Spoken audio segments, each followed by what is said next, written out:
Bonjour à tous, je m'appelle Thomas Robaudet, je suis étudiant en 3e année à l'ECE Paris-Lyon et je viens vous parler du projet ARES. Et l'idée du projet, c'est de monter une équipe pour participer à la Formula Student.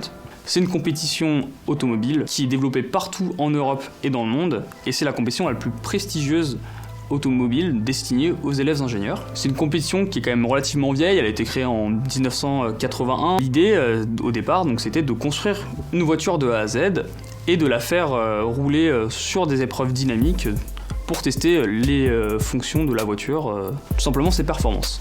Mais depuis quelques années, pour s'adapter aux nouveaux enjeux ingénieurs, la compétition s'est diversifiée dans ces catégories, et notamment à l'apparition de la motorisation électrique, et depuis ces dernières années, bien sûr, les voitures autonomes, donc sans pilote, et c'est dans cette catégorie que nous voulons participer.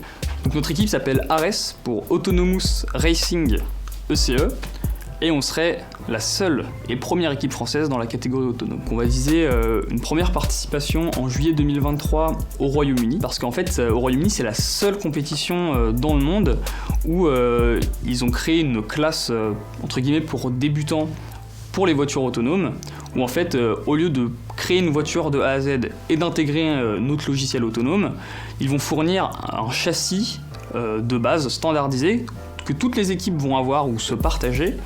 Et entre guillemets, les équipes n'auront qu'à développer le soft, le logiciel. On estime que ce développement va nous prendre environ 2 ans, car on n'y va pas juste pour participer, bien sûr, on y va pour gagner.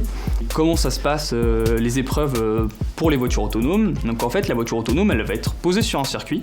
Elle ne connaît pas du tout le circuit. Le circuit est délimité par des cônes bleus et jaunes.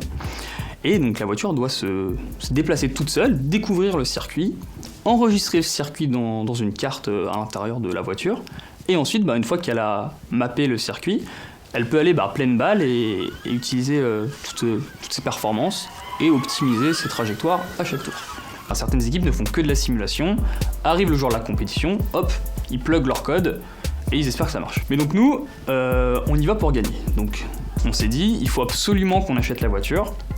Et donc on va essayer de se débrouiller pour avoir le budget nécessaire pour avoir cette voiture. Donc c'est le budget, donc c'est 100 000 €.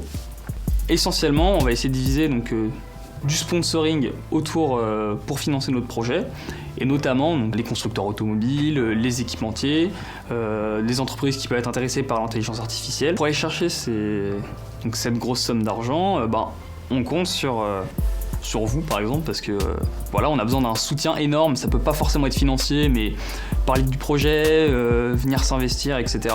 On a besoin de gens pour porter ce projet. Pour nous soutenir, surtout n'hésitez pas à aller nous suivre sur nos réseaux, donc Instagram, LinkedIn, Facebook, TikTok, YouTube, et vous pourrez suivre les avancées de notre projet et venir nous voir.